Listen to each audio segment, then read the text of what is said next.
Hey, so last week was all about modeling and simulation, and now we're focusing on DES, which is specifically the type of simulation we talk about mostly in this course, and also the type of sim that you're starting to get introduced to on the assignments you've seen. So there's Lab 1 was about some of these terms. Lab 2, which is already available. Again, no attendance necessary. But you definitely can go to the lab session today if you would like help with lab 2.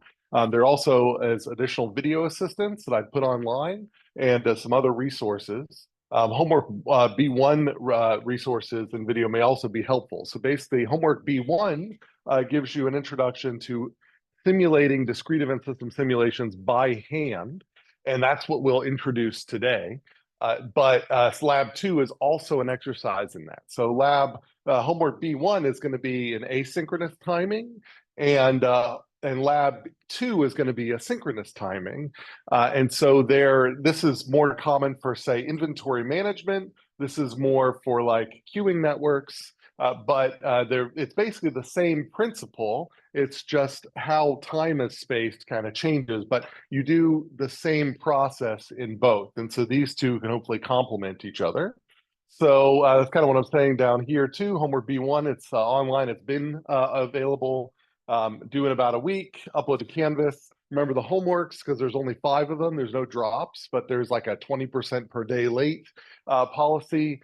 So, but it's still the same thing where, if it's due on a Sunday, then we're not going to count it late until Monday at 10 a.m. So there are solutions that are released for the homeworks, but they don't get released until 4 days after, so that it kind of uses up this late policy. So if I had more homeworks, I would just do something simple and do a drop policy on homeworks and labs. But since there's only 5 homeworks, then I sort of hit this weird 20% thing. So those are the activities. There's also this ICA. Again, there is a healthy drop policy on ICAs. You don't have to be doing those every single unit. Those are just there to give you an opportunity to practice with some of the concepts that we go over. So they're kind of related to the chapter reading there. So that ICA will be due before Thursday, which is lecture B2. Okay. Other things. So I've had people ask me about this arena competition, the IISC Rockwell Arena competition that runs every semester. So basically, this is the basic rundown. So things might change from year over year, but I think it's pretty much been the same. And I haven't double checked this year's competition to see if it's changed any, but I think it's pretty much the works about the same way. Up to 4 undergraduate students, and I think you get 1 graduate student if you would like on a team. It is a real-world situational case study that you do in 8 weeks' time. So you'll register, and eventually everyone will be given all of the materials at once, and then you'll be given 8 weeks to take all the data that they give you and build a simulation that answers whatever operational question that they want to have solved. And so the submission for this can be used as your final project with approval. But so if you want to do this arena competition, if you run it by me with your group, then we can say, okay, yeah, that's fine. We can do that as your final project. You submit them, and basically the first, second, third finalists get flown out to a conference, an operations research conference, where then they get to present their simulations, and then they get to sort out who gets first, second, and third. And the team that gets first gets $5,000, second 2,500, third 1,500. Plus, I think they cover your travel to the conference. For more info, check out this link, which is linked from the lecture slides. There's questions here. This Brian Charles, it used to be Bonnie, but I think she maybe cycled out. So you might see references to that on the slide sometimes, but I think this is the correct link here. But if you guys should just go to this web link, it'll have all the correct contact things. The things to worry about is if this is something of interest to you, then the entry forms are typically due at the end of September. It's usually the last day in September, but definitely like last week of September. If you're doing this for the winter session, then it's due at the start of January. So they do this every semester. Late entries are allowed, but will not be provided any more time. So it is your benefit to get in early so you can get all the data early. And then basically after you register and after the registration deadline passes, then Rockwell sends the problem and all of the data to all of those teams. So if you're interested in that, you'll probably have to start working with Arena, probably maybe before we start doing anything sophisticated in Arena in this class. You have to read ahead or learn ahead and all that. But you do have access to Arena. You can put it on your local machines, of course. You have access in the lab computers. There's remote access. And if you check out on Canvas, the downloading and finding helpful examples page, under the course information, it'll give you information on how to get access to Arena. And that's also detailed on Canvas. So that is the Arena competition. So something that you might, think about. There are competing competitions as well. So FlexSim is a complete competing discrete event system simulation software package that looks a lot like Arena. From a high level, they all look about the same, but at a lower level, then they're going to claim they have different features and so on and so forth. And so IISc also put together this competition with FlexSim. It's a similar idea, up to 4 students, can include 2 graduate students. This one's focused on healthcare situational case studies, and you get 9 weeks to do it. The conference you present at is this HSPI annual conference. It uses FlexSim instead. If this is something that's of more interest to you, then I can also entertain you using this as your final project, but just know that you get less support from the class because the class is built up around Arena. But kind of a similar idea here, and also even IISc, same person as the contact individual. So there also are other ones. I'm not going to go through them all. The last one, at least I'll just mention, is that Simio, the people who built Arena, after Arena got up and running, they left Rockwell and they started a new company that made Simio. And so Simio was meant to be kind of Arena 2.0. And so it is another tool that is out there, and also I'd be willing to consider those for the final project. So if you're looking for a little more extrinsic motivation for a more advanced final project, then consider these 3 competitions.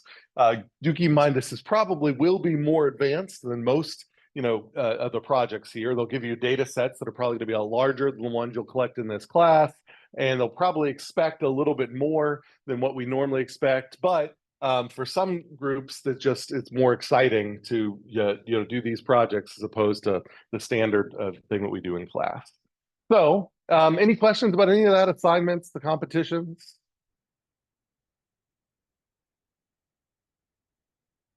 Okay. All right, so where we left off is we've talking about introduced DES simulation, discrete event system simulation. So discrete here just means that it's a dynamical system whose state changes at countable moments of time, and those countable instants of time, those countable moments of time, are the discrete events, the so-called events. And so time jumps from event to event, skipping everything in between. So one of the cool things from a computational point of view about a discrete event system simulation is that you're not simulating all time. If you can, in your sim, know that the state of the world as I care about it does not change until 5.6 seconds in the future, then you just, as we'll see today, schedule an event 5.6 seconds into the future, and then your sim jumps to it. And it skips everything in between and just holds the state constant. So that is the kind of beauty of discrete event system simulations, is that because time only changes, or because the state only changes at these countable instants of time, you don't have to simulate all time, you just have to simulate those countable instants. So although technically time is flowing continuously, it's actually jumping from one instant, one event to the next event to the next event. And that's one of the things that makes these much faster than, let's say, agent-based models. Where in an agent-based model, because all of the agency is on the entities themselves, you actually don't know when the next state transition is going to happen. You don't, because it's based on an interaction that'll occur that is maybe impossible to predict. And so the best you can do is simulate a tenth of the second into the future and see what's going on. And then another tenth of a second, another tenth of a second. And so the clock runs synchronously. Here, because you didn't put any agency into the entities, you put them into the processes, it is possible to predict when the next change will happen, and then you can just jump directly to it, and that's what makes these systems faster. So this is a process-centric perspective. Processes, those are the rectangular blocks here in these diagrams. That's what's actually driving the change. So the process is that an entity enters a process and it has to be let go from that process. So the logic is loaded into the process as to when the entity is let go. And effectively, the computer can ask all of the rectangular boxes, when's the next time you're letting an entity go? And that is what, and then it says, okay, I'm going to take all those and put them into a list, and then I'm going to jump to the earliest time in that list. And then I'm going to ask you all again, okay, now at this time, now that I've moved that entity out of the box and put it in a new box, when's the next time you're going to let an entity out of your box? And then, and you do that over and over and over again, and that makes it much faster because you don't have to simulate all of the time. You have a small set of processes, and with that small set of processes, you can generate these events that you can jump to event by event by event. So, individuals, no agency, individual attributes can modulate how they're handled by the processes, but the processes are the ones that are doing the logic. And that will become more clear, I think, as we do these models or these examples with hand simulations, for example. So these are things you've had a chance to practice with and you'll practice more with. These are very important terms. Definitely expect midterm questions where you're asked to identify entities and so on and so forth. So entities, that term are the focal objects or individuals that flow around the simulation process.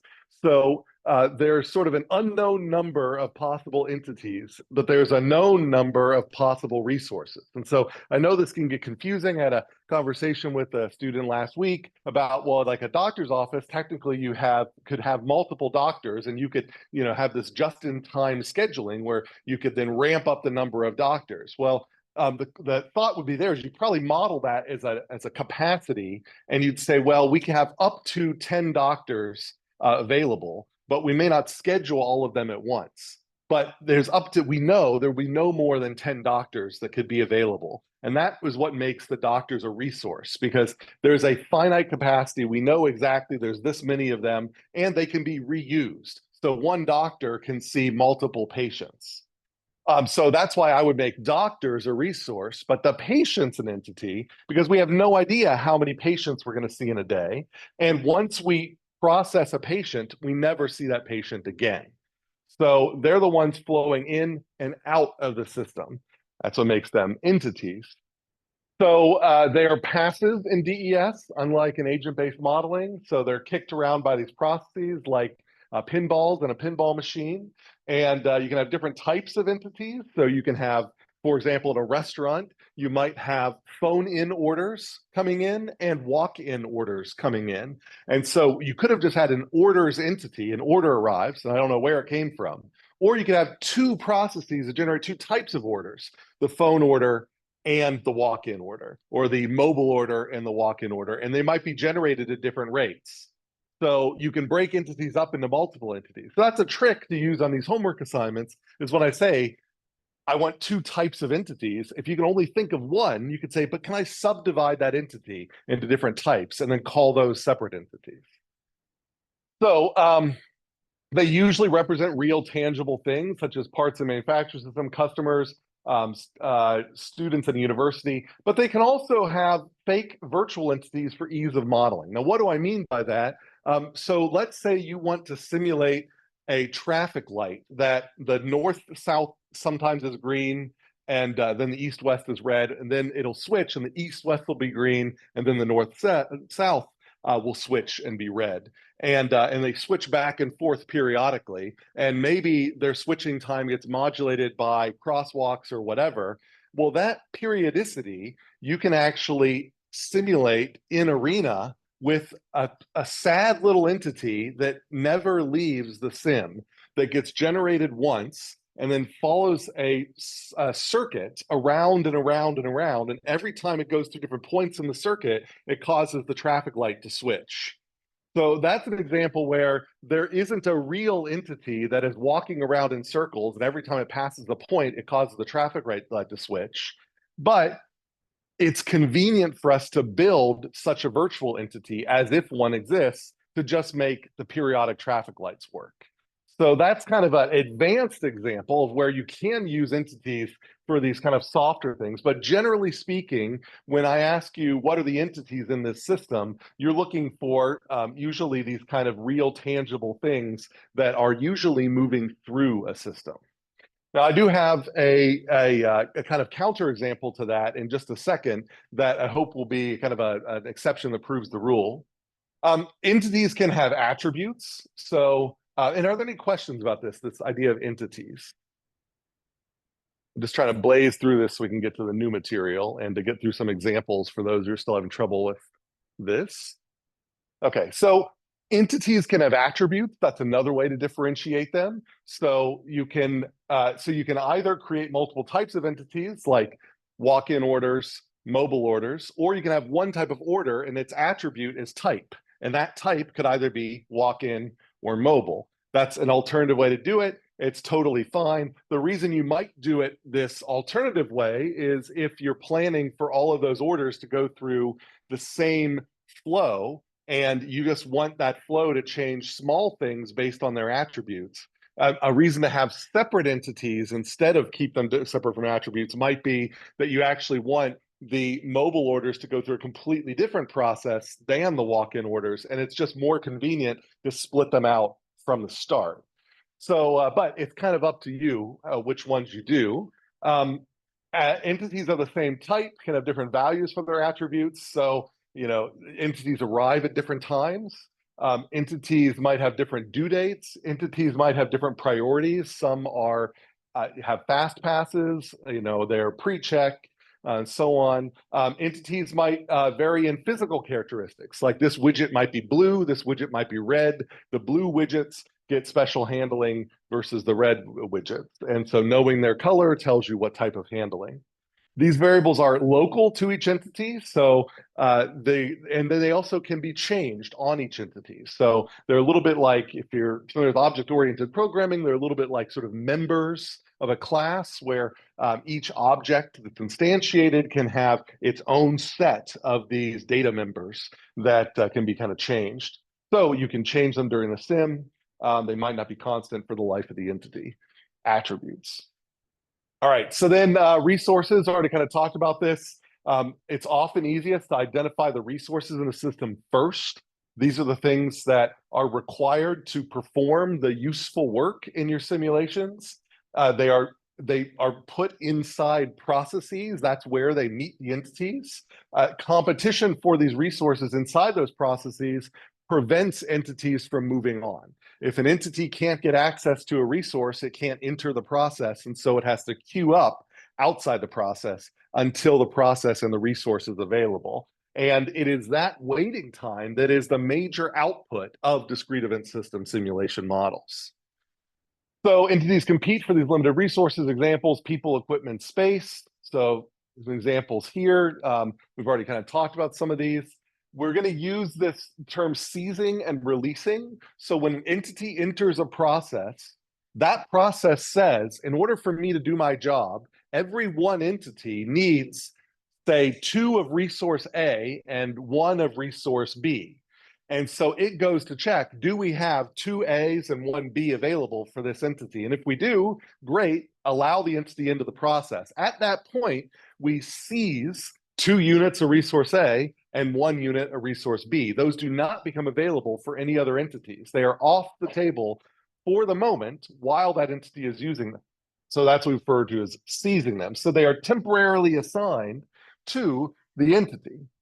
Now, once they're done with that, so you're going to say exactly how much time that they're going to hold on to those, then they release those resources, and those resources become available for the next entity to seize.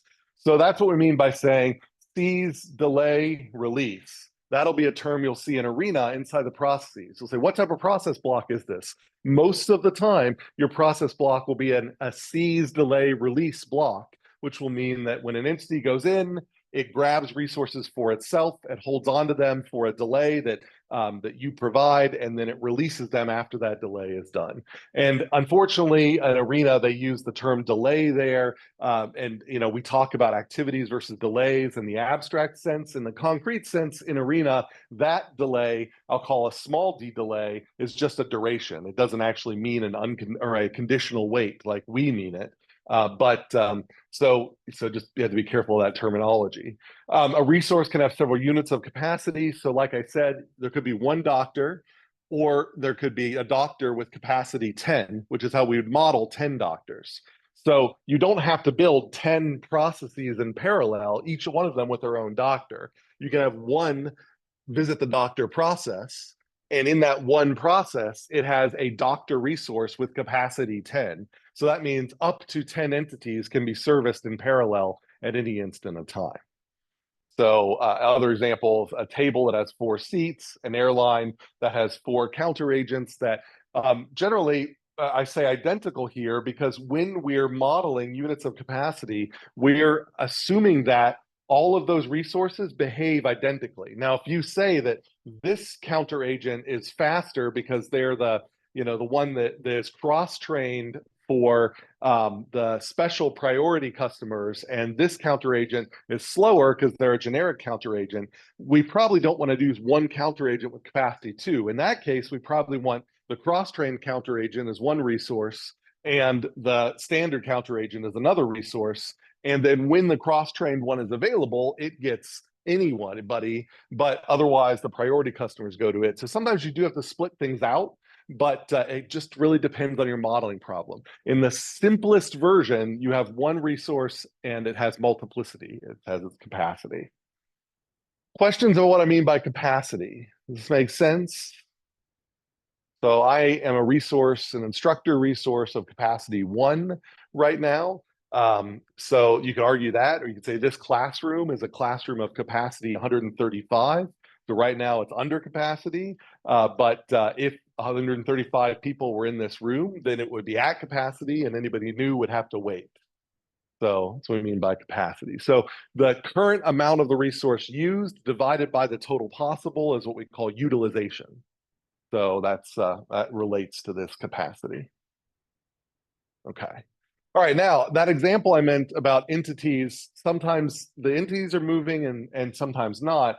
So this is one motivational example where I would model the entities as moving in the system, but in the real world, the resource is moving.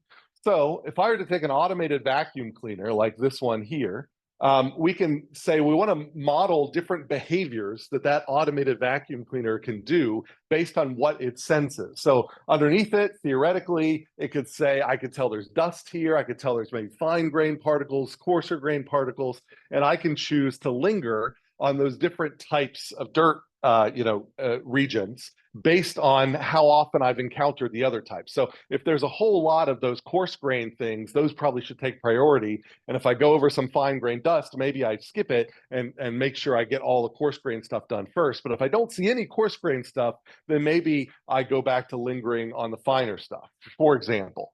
So you can imagine this type of intelligent way of switching between these different behaviors. Now, the robot is the thing moving around. So if I was thinking about how to model this, you might think, well, the robot's moving. My heuristic is the thing that's moving is the entity. But, it doesn't seem like this is a good idea for an entity. So in reality, if you think about it, this conceptually, it seems like it should be a resource. There's one vacuum cleaner and there's an unknown amount of dirt. It seems like conceptually the dirt should be the entity and the vacuum cleaner should be the resource. But the vacuum cleaner is moving and the dirt is stationary.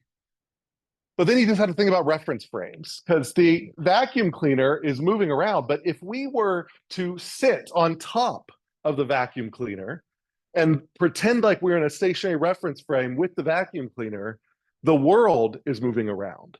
So From the perspective of the intelligence inside the vacuum cleaner, dirt is arriving at the vacuum cleaner. The vacuum cleaner might be able to affect the angle at which the dirt is coming at it, but the vacuum cleaner doesn't know that it's the thing moving. It's the dirt that's moving.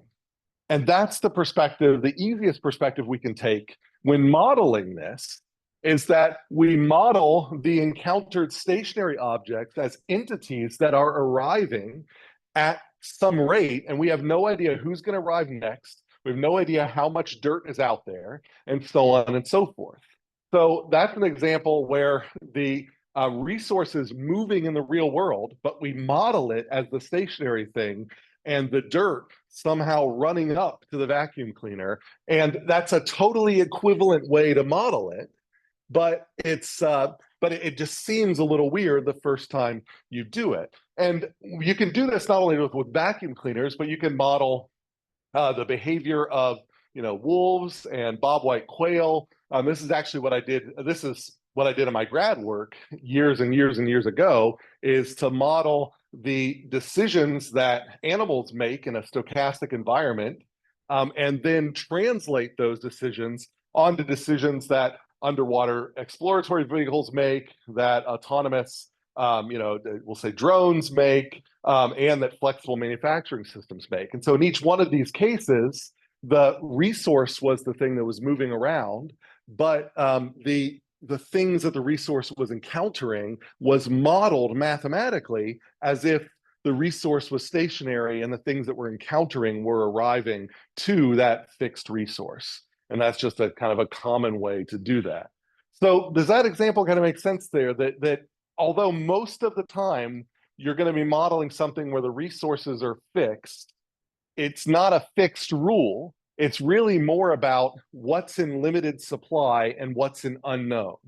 And if the thing that you're modeling, you have no idea how many of them are available and when they'll be encountered, then they're probably the entity. If the other thing is always there, but sometimes it's idle, it's probably the resource. Entities aren't idle. Entities can wait, but entities aren't idle. Resources are idle. So if it can be idle, if it can waste time not servicing anything, it's probably a resource. If it needs to be serviced, it's probably an entity. And it's not so much about motion, although in our models, the sim will always make it look like the entities are moving, even if in the real world, maybe the resource is moving. Any questions about that? This distinction between entity and resource is always a very difficult one at first. And sometimes resources for one research question can be entities for another research question. So if you're modeling how doctors check in to some process that keeps track of when they arrive and when they depart and things like that, then in that case, it's possible that the doctors are the entities, and so that process that's built into the hospital is the resource. But at the point where patients get involved, then probably the patients are the entities and the doctors are the resource.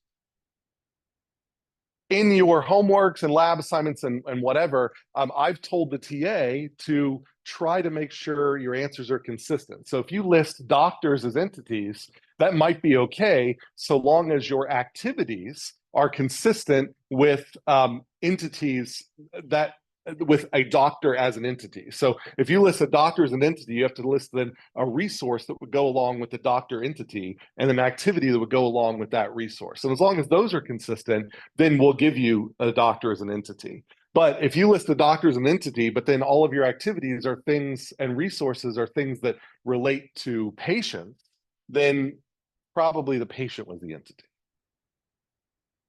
Okay. All right, any questions about that? Entities, resources? Yeah.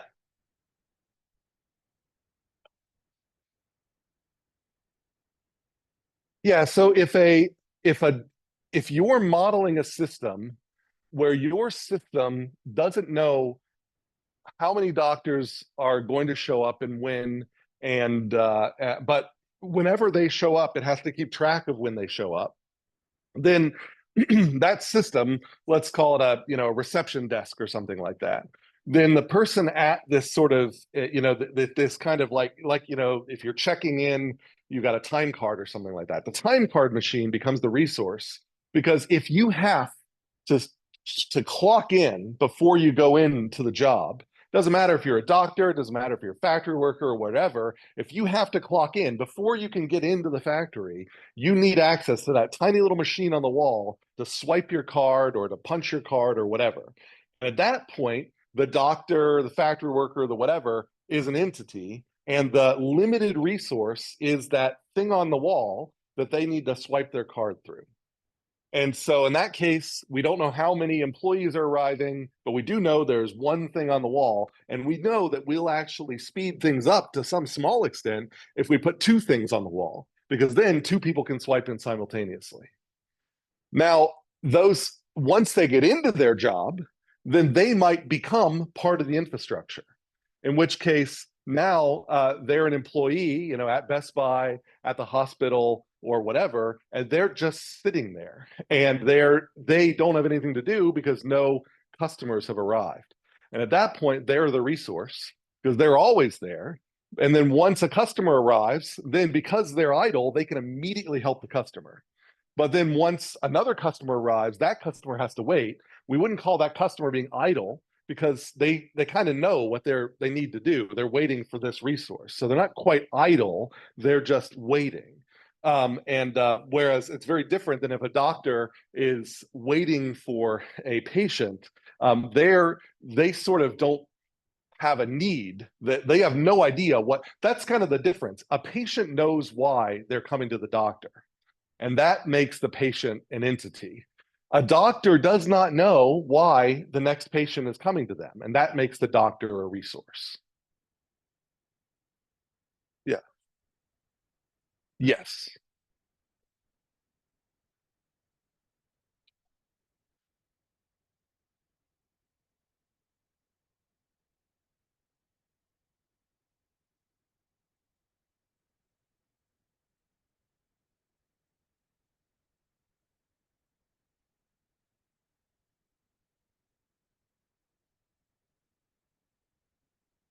I would say all of these questions are great, and I think there is an operational model in which all of the scenarios you just said could be true.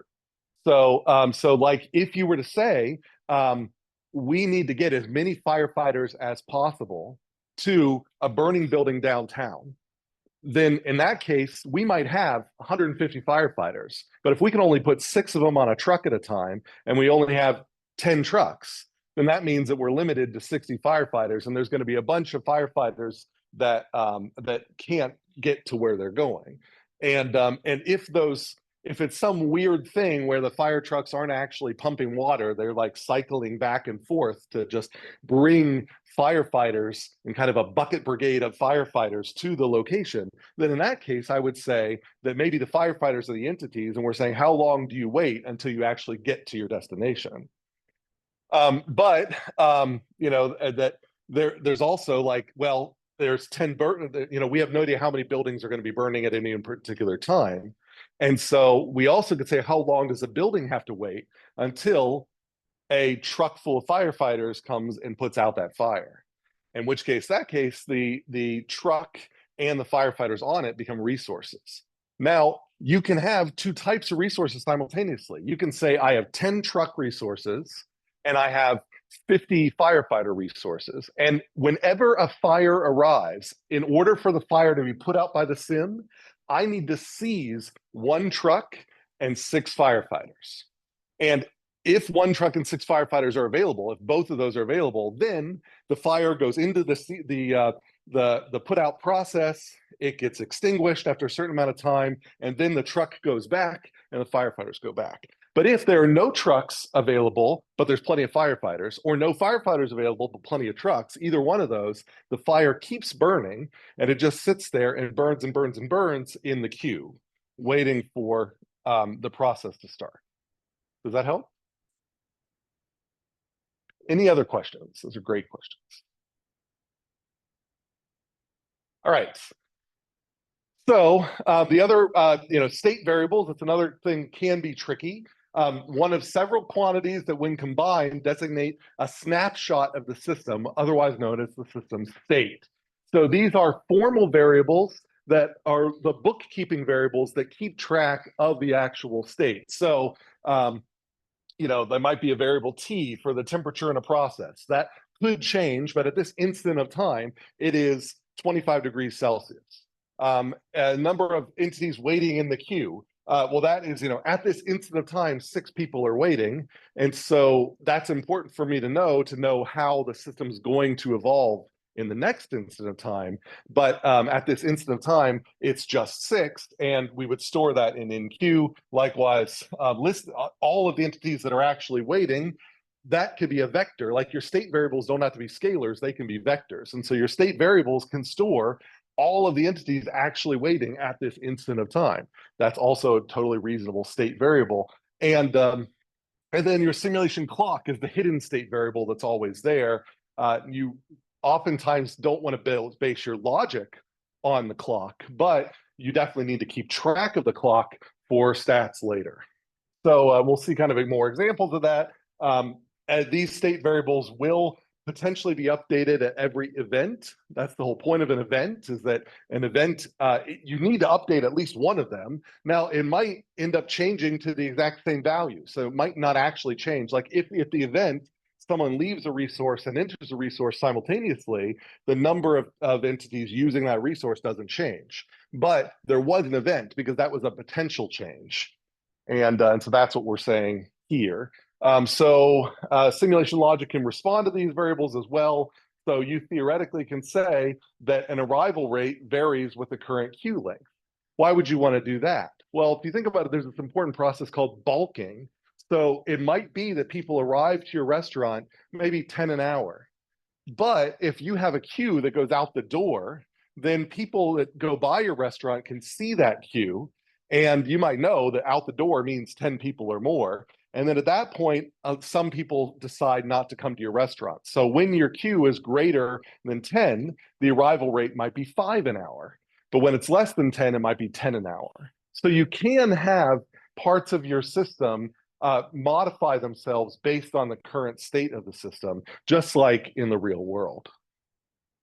So that's kind of what we're saying here. So any questions about this idea, state variables and making logic that depends on them? And then activities versus delays, really super important distinction. An activity, sometimes it's called an unconditional wait, is something as a duration that does not depend on the state of the system. It is not deterministic. It still can be drawn from a random distribution, but the parameters that define the shape of that distribution don't have anything to do with the current state of the system. That's why it's important for us to know about state. Contrast that with a delay, and this is sometimes known as a conditional wait, where the only way you can know how long you're going to wait is by effectively running the simulation, knowing the state of the sim and letting that run. So how long I wait in line depends on how many people are in front of me. But even if I know there's 6 people in front of me, I don't know, like if I'm standing in line at a grocery store, or even worse, if I'm standing in line at a fast food restaurant, there could be one person in front of me, but he might be ordering 6 items, and I have no idea how many items that they're ordering. So the only way I can figure out how long I'm going to be standing in line is by asking every person in front of me how many things they're ordering and what they're ordering and so on and so forth. And by the time I add all those things up, which change based on who's actually in front of me, I've effectively simulated the system.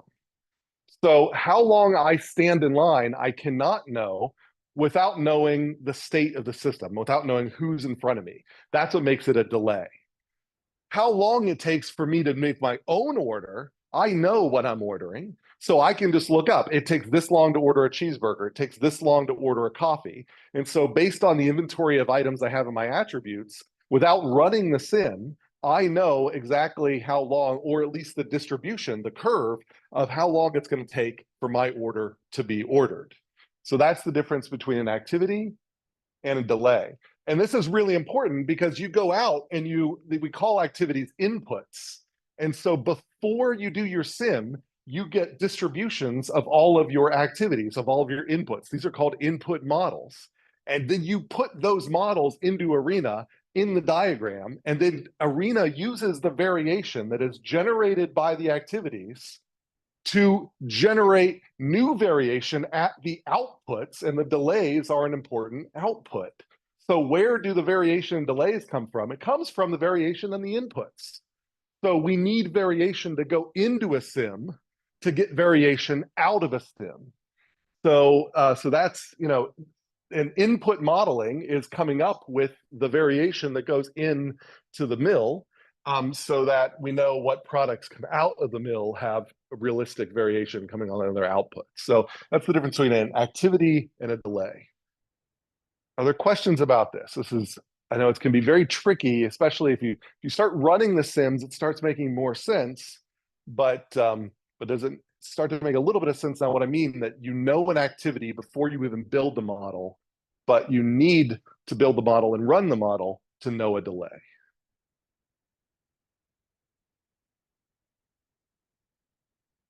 Okay.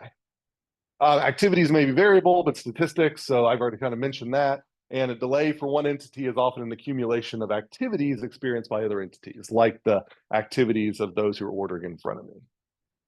So question. And again, I forgot to bring, to pull that up so I could watch this. I should do that on this other machine. I will start doing that on Thursday. Okay. All right, so this is where we left off last time. I was just kind of talking about stochastic modeling. So imagine we're at an airport and we have people there's two flights, one that's soon and one that's later. And there's the orange ones are the ones who are going to the flight that's soon. The purple ones are the ones that are going to the flight that's later. And so we can imagine that they all arrive at very different times. So you have this group here that's sort of an experienced family. They've got a couple of kids or whatever. They arrive well before their flight. You've got this group that has their first kid. They've never flown with a kid before. It took a lot longer to get ready at home, so they kind of cut it a little closer. You got some people that just are fundamentally, they cut it close. Some people that, that always kind of play it safe. And then you've got people for a totally different flight that are just in the middle here. So the point I'm trying to getting at that if we wanted to capture this variation using the real generators of that variation from reality, we would have to know a lot about every single person that was arriving to figure out exactly where to put them in this list. And then, and it would be very difficult to justify that we've got all the right information there. So an alternative to that is to just say, well, let's just roll die to figure out the time in between each one of these, and maybe even roll die to figure out which flight each one of these are going to. And because really this variation, this is all less than the average time in between. This is all more than the average time. So if we have an average time in between arrivals, then sometimes we're less than average, sometimes we're more than average, and so on. If we roll die, if we sort of program the die like you would in in a board game the right way, then hopefully the variation we would get out of our die rolls will be very similar to the variation we see in reality. And in that case, we won't need to know why this group arrived so much earlier than this group. We won't need all of those details. All we'll need is the parameters of that distribution. And that might be a one parameter distribution, an average. That might be a two parameter different distribution, an average and a standard deviation. Those are the two things we need to model. So we'll just go out and gather this data. We won't care that much about why each individual does what they're doing, but then we look at the ensemble and we say, you know what, the ensemble looks kind of like a bell curve, and I know how to fit bell curves with normal distributions, with means and standard deviations. I know how to fit kind of a curve that is monotonic with an exponential, with a mean, and so on and so forth. So that's the idea here, is that a stochastic modeling approach discards the possibility that there are deterministic details that theoretically might be knowable and usable, and gets rid of them and just assumes, for the purpose of simplifying the model, that the world is random. The world may not be fundamentally random, but we don't care. Stochastic is a Greek word for guess or conjecture. We are making the conjecture that the world is random because it makes our lives easier, not because we actually think the world is random. That's what stochastic models are. And that makes our life as simulation modelers much easier.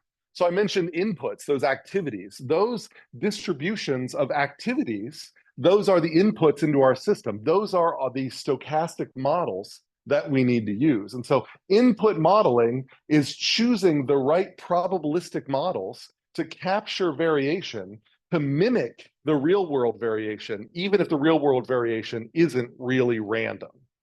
That makes sense. So that's what we're kind of doing here, choosing the right input models that generate the variation, that give us real variation on the output. That's an input. And the advantage of that is it simplifies the implementation. So each distribution is just one or two parameters. The challenge of this is that the simulation outputs have similar variability as real world systems. And that's the reason why, because we're using random inputs. So every time you run, if you tell Arena to run your model 10 times, it will generate 10 different outputs. So on Monday, people had an average wait time of 5 minutes. On Tuesday, that average wait time of 5.5. Wednesday, Thursday, and so on. And so across all of those, you could say, well, what's the average wait time? You know, I have to end up generating statistics across multiple runs. Whereas in a mathematical model, like you'd build in 470, where everything there is about parameters, it's all about averages. In that case, you just have to solve the equation once. And then in that case, you know, the average wait time is going to be this. But because it's that mathematical model, you sort of lose the ability to characterize the variation. Whereas here, by actually running 10 replications, we not only can get an estimate of the average, we also get an estimate of the variations. We can say the average wait time is 5 minutes, but sometimes it's as little as nothing, and sometimes it's as high as 25 minutes. And so that spread is something that we get out of running the sims as opposed to just doing the math. Okay, so this is what the picture I've been kind of trying to paint here. We have activities, those are our inputs. So input models, they go into these processes that we draw, and these processes reshape all that variation and then produce new variation on the output. And we hope that this output looks like real world output, because if it does, then we can then modify, we can use this as a surrogate, as a proxy for the real world, and we can do operations research problems here in our sim, and then hopefully the changes in the output will be a good model for changes in the real world. The potential problem is that we can maybe choose bad input models. And so even though this general idea of putting variation through a process to get variation out sounds good, that's like the general idea of putting clothes on a human to give me an idea of what they're going to look like on me. If I choose the wrong input variation, so in this case, the fashion is this process. So like you're saying, I have a proposed Starbucks process, and I think this is going to be a new way that's going to really improve the Starbucks at the MU and make things run a lot faster. Well, that's kind of like the outfit you want to try on. And Starbucks would say, okay, show me what that looks like. And so you need to find a fashion model to put your fashion on. Well, the fashion model you put it on are the input models that you put into Arena. And if you choose realistic input models that look like the people who arrive at the MU, then your outputs will be trustworthy. And if you have an improvement in performance, then that can be trusted and they should take your recommendations. But if you choose arbitrary, I didn't want to say random, if you choose arbitrary input models that just happen to make your operational suggestion look better, then you may end up getting outputs that look great, but those outputs are meaningless, because when you actually implement that in the real world, those inputs didn't match the inputs from the real world, and you can't trust the outputs. So that's why ultimately getting good input models is super, super important, which is why we've got a whole section on doing proper input modeling. So part of the course is about building the simulation models, building the process flowcharts. The other part of the course is about building the input models, properly modeling the variation that goes into those. So yeah, insightful outputs require good inputs. That's all I'm kind of saying there. So yeah, and then we have to do replications. So if we've got variation here, we have to do replications, which means we're going to need stats. All right, so any questions about any of that?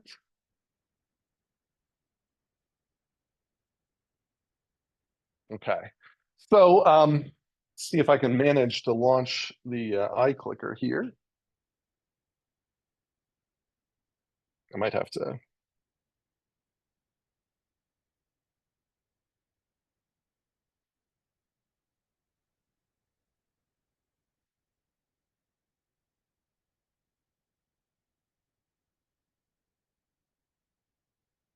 Okay.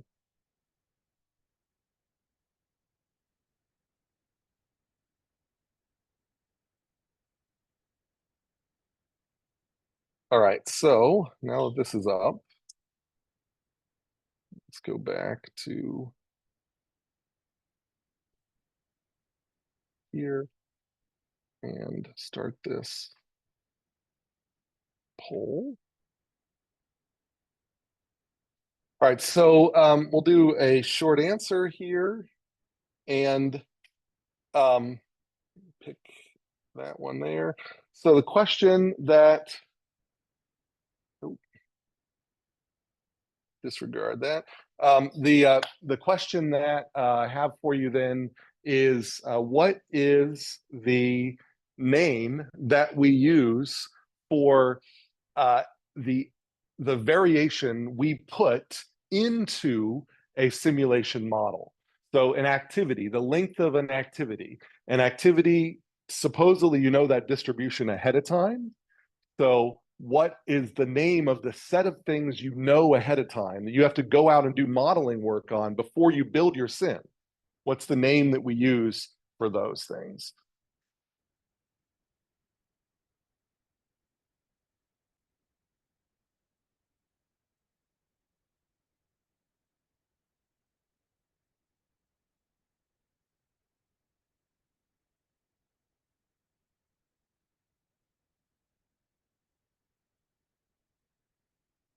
Yeah.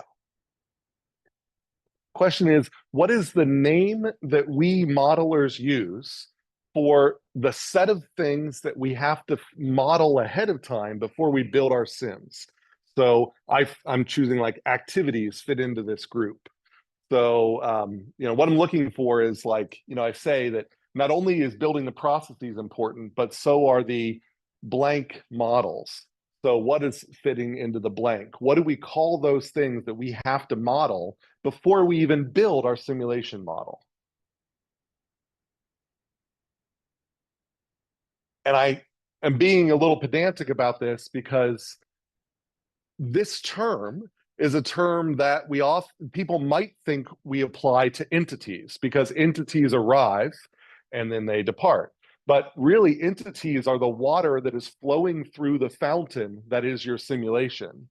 And it is the shape of the fountain that is the true thing that is being tested, not the water that is flowing through it.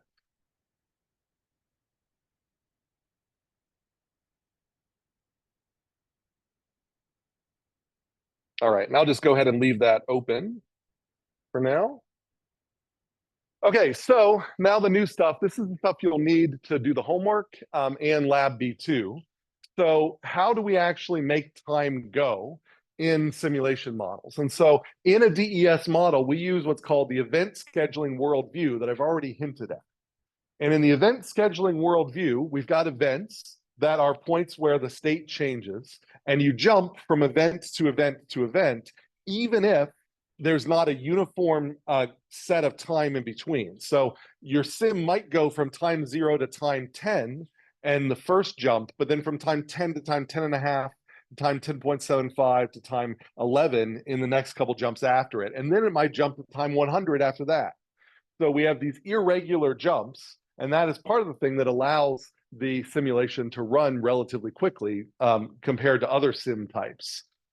Simulation iterates through what we call an event calendar, and that's a term you'll see in your homework. And at each event, we update the clock, we execute some logic, and that allows us to figure out when the next events should be scheduled. And that will then add to our event calendar so that when we're done with this process here, the next thing we do is we just look for the next event in the calendar and then jump immediately to it. And that is how sim time progresses in a DES. This event calendar is a very important quantity. Your sim logic should not have access to it. It is just for you as kind of the operator of this universe to be able to see the event calendar. But the entities and the resources and the processes cannot query the event calendar. It's hidden from them. So this is also known as an event list or a future event list or a schedule. Different sim programs use a different term, but they all mean the same thing. And so the two fundamental operations in an event calendar are remove the first item, so they're ordered by time, and then insert a new item so that the list stays in order. And so we often will call this a priority queue up here when we're talking about data structures. So if we're doing programming, there is often a structure that's available to us in a library called a priority queue, and it does exactly this. So you can say, I'm going to insert an item that has an index. Whenever I ask for the next item, I want you to sort them by indices and give me the item with the lowest index. In this case, the index is time.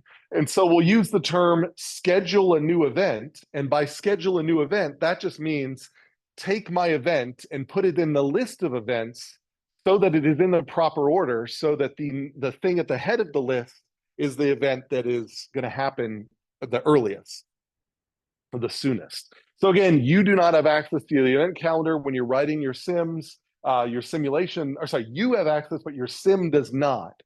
So it is not a tangible schedule. It is something that as a programmer, you can pause your sim and then look what's in the event calendar to try to understand, is there something wrong with your logic? But your sim logic does not get access to the event calendar. So you can't make logic that's based on looking ahead to seeing what events are scheduled.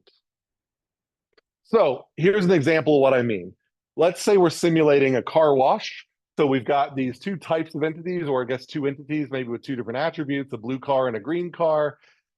We have a car wash entrance. So you enter, that the first event is entering the car wash at the entrance. There is a certain amount of time it takes for you to move the car from the entrance to the car wash.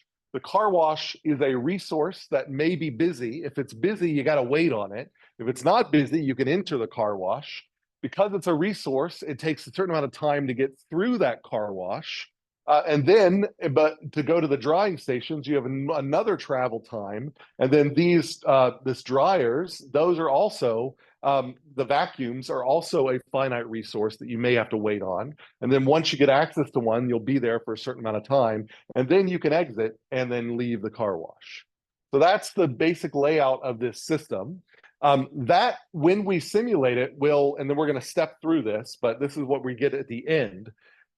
Using the logic that I just kind of hinted at, we should be able to automatically generate the event calendar for this simulation in order to sort of generate this organically, synthetically from that description of how the simulation works. And let's see how that happens.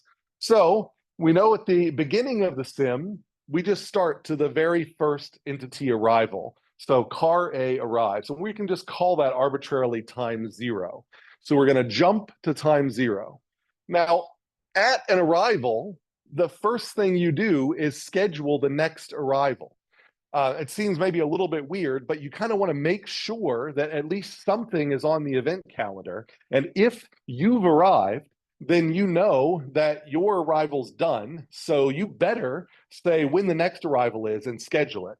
Now, again, the car has no idea. Well, sorry. So we have to schedule something. We'll get to that. I was jumping ahead. The car has no idea when these things are going to happen, but you, the simulator, are the ones that's scheduling it. So the car arrives, and so there is a certain amount of time it takes to get to the car wash. That's the first thing we're scheduling here. So it takes a minute to drive from entrance to car wash, from here to there. So we schedule a minute in the future, car enters the wash. And then we schedule that arrival. So before we remove this event, this arrival event, we need to make sure there's another arrival event there, or else we worry that the sim's just going to run out of events. So before we can remove the car A event, we have to then add the car B event. This is way in the future. We're not processing car B right now. We're just saying we know that on average, there's 2 minutes in between every car. So we're going to ask a distribution with a 2-minute average. When does car B arrive? 3.5 minutes from now. Okay, so 3.5 minutes from now, we're going to place car B. Then we can remove that event because we're done with it and jump to the next event in the calendar, whatever it happens to be.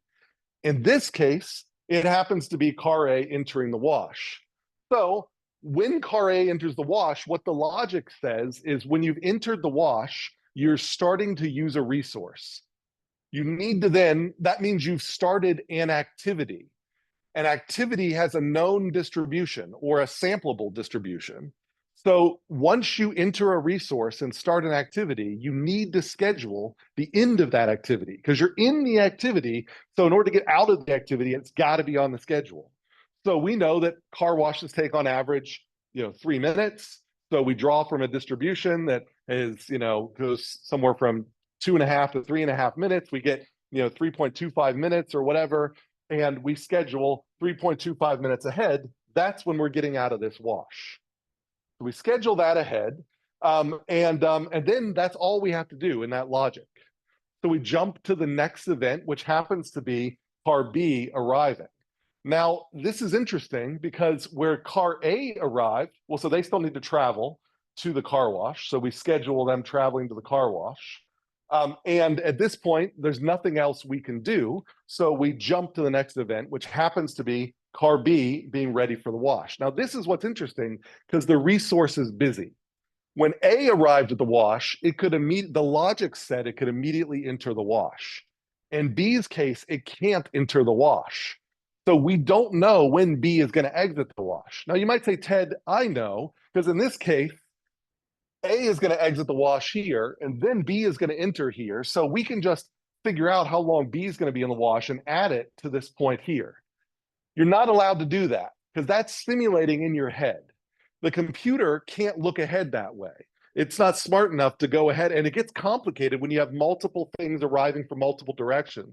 So you trust the process and you move things one event at a time. So from the one event at a time perspective, you can't do anything at this point. So what you're basically going to say is, well, what do we know? Well, we know that car B is waiting in line.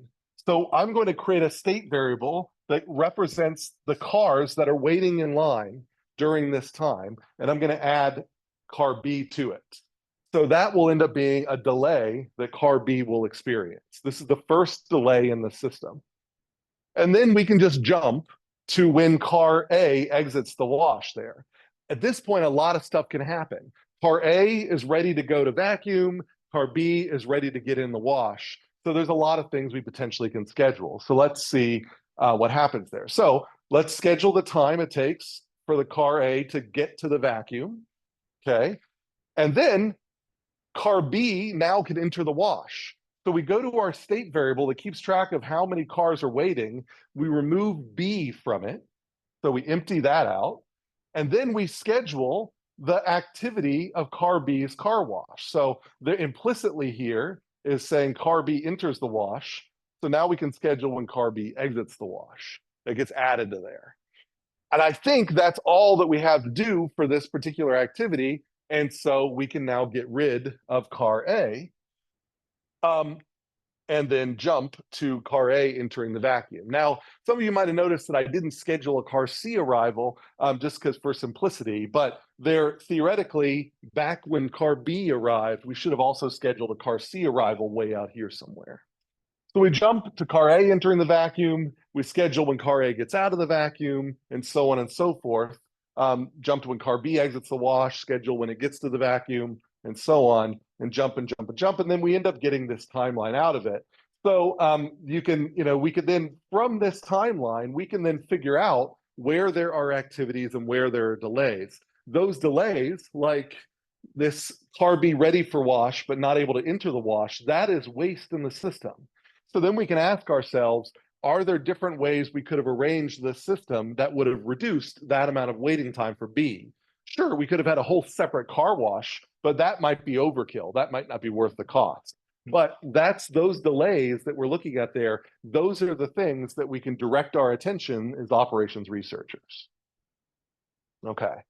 So inter-arrival times and service times in homework B1 and lab 2, I'm going to provide you to them in list format for the moment. But later on in the course, we're going to learn how to draw those from random distributions so right now, I'm going to give you, I think I'll do an example on Thursday where we'll have like the next inter-arrival time is this. The next, like I'll give you a list of basically pre-drawn random numbers, but eventually in the back half, like after the midterm, then we'll be drawing those random numbers and not providing them in list format. So that's like same thing with service times. And then practical issues here, you just have to be careful about time units. So you'll find that when you build these things in Arena, that there's different spots for different units. And sometimes there's no time unit, in which case it takes the default time unit and everybody forgets to check the default time unit. So you can really screw up this event calendar if the time units are off and different processes are using different time units. And then numerical round off can actually be an issue too when you're simulating very high frequency systems where events are coming in right on top of each other. But these are kind of more advanced issues here. So there are questions about that basic unrolling of the event calendar. Is that sort of, and we'll walk through the kind of logic here in more detail here, but that's kind of the conceptual idea. So like if we want to see that in a little bit more detail, let's choose an even simpler system, a so-called MM1Q.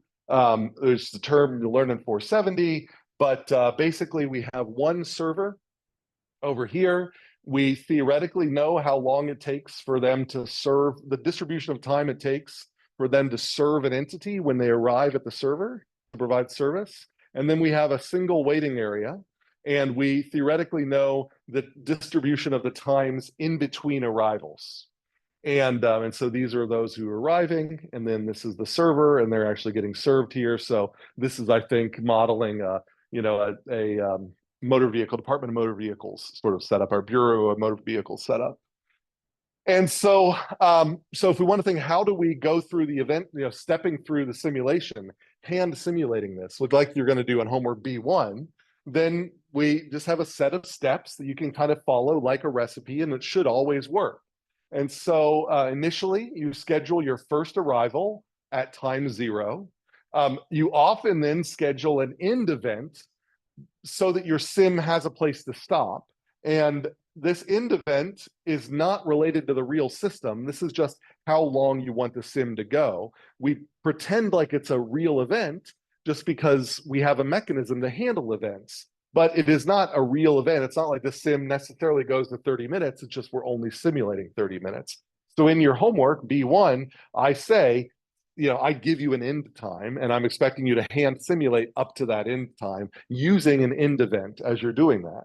And then you continuously process schedule events in the appropriate order, starting with that first arrival. So you allow the type of that first arrival to drive the rest of the schedule. So on that first arrival, you have to then do a bunch of things which end up setting up the rest of the event calendar from that arrival forward. So on the arrival event, you move forward to that event time. Then you ask, similar to the car wash, is the server available? If they're not available, then that's kind of easy. You just take the entity and you put them in a queue, a list of entities waiting for the server, an ordered list. If the server is available, then you move that entity into the server. You determine, and how do you do that? Well, you effectively draw a service time for this entity in that server, and you add that duration to the current time and schedule an exit from the server at that time. So that's what I mean by create a departure event, is you're just adding this service time to the current time and then scheduling that exit event whenever that happens to occur, and you just add that to the queue. Now, before you leave, you have to then schedule the next arrival. And so there is an arrival time distribution, and again, you just draw from that distribution. It gives you a time between customers or entities, and you add that to the current time. And when you add that to the current time, you can then schedule that event on the calendar as when the next entity arrives. And then you can update and collect statistics. So maybe now you can say, well, now that the queue is one larger, is that bigger than the biggest queue we've seen before? If it has been, then we'll keep track of our statistics on maximum queue. The other event that we have to handle is the departure event. So what do you do on a departure event? Well, like any event, move forward to that event time. Then, because now someone has departed, the server is available. So you say, who's going into the server next? Well, if the wait queue is not empty, if there's entities are on that queue that you've been maintaining, you take the first one off, put them into the server. What do we mean put them into the server? You draw a service time and schedule the end of their service after that service time. So that's what I'm saying here. Draw a service time, create a departure event for that instant, which is this service time plus the current time, and then update statistics. So maybe you want to see how long were they waiting in total when they arrived at the system, waited in the system, and then got served. That total amount of time, that adds up to something, and maybe you want to keep track of what's the longest wait time, the longest total time that an entity has seen in your system. And then the last event we have to deal with is the end event. There's not a whole lot we have to do here, but we do want to put the end event on the calendar. And I have got a bunch of examples online in a homework B1 where you can see the end events there. And so you move to that end event, you basically move clock forward to that time, and then you stop. You don't touch anything else. You then possibly can update statistics, based on what time the sim ended, how many people were in the queue at the end time, whatever is most important to you. But then that's it. And you just leave the rest of the event calendar alone. So some people say like you want to, you never look ahead in the event calendar when you're scheduling. So you might say there's an end event at time 13, but this wants me to schedule it a departure at time 36. Well, 36 after 13, so I'm just not going to schedule that. Again, the computer does not look ahead. The computer just schedules. And so after the end event, there will be things on the event calendar that just have not been run. And that's okay. And that's what I want to see in your hand simulations too, is that after the end event, there will be things after it. Don't not schedule them because you know they won't be run. Again, the computer does not know that. It has to go event by event.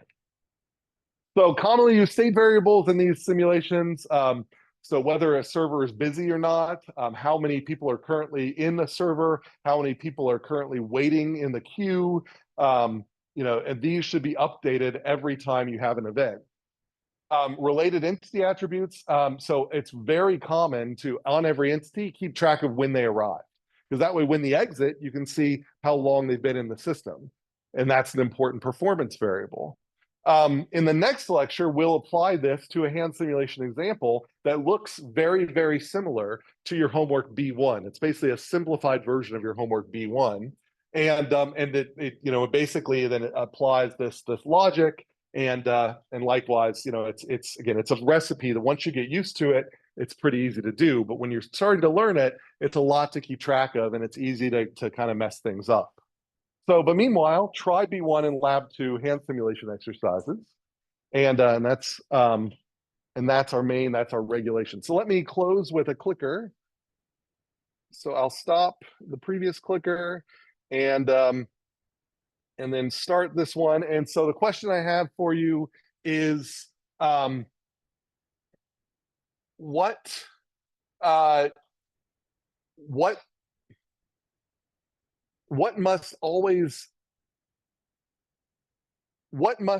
type of event must you always schedule after you process an arrival event. So you've processed an arrival event, and there might be other things you do, but one thing I know you're going to do every time you process an arrival event is schedule this type of event in the future. So what is that type of event? So you know every arrival event, you schedule this type of event.